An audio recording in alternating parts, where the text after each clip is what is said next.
নমস্কার বন্ধুরা, চলে এলাম আজকে দুপুরের মেনু নিয়ে। প্রথমে দিয়েছি ভাত, তারপর দিলাম আলু মাখা, তারপর দিলাম পোস্ত দিয়ে লাউ শাক,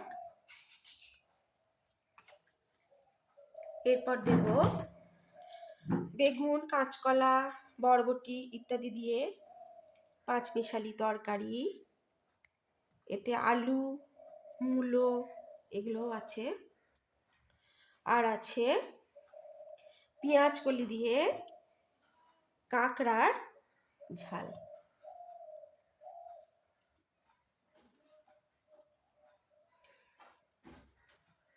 এর সঙ্গে আছে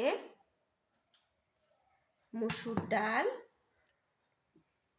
লাউ দিয়ে মূলো দিয়ে তেঁতুলের টক আর জল। আজ দুপুরে তোমাদের কি মেনু হলে অবশ্যই কমেন্টসে আমাকে জানাবে। নমস্কার।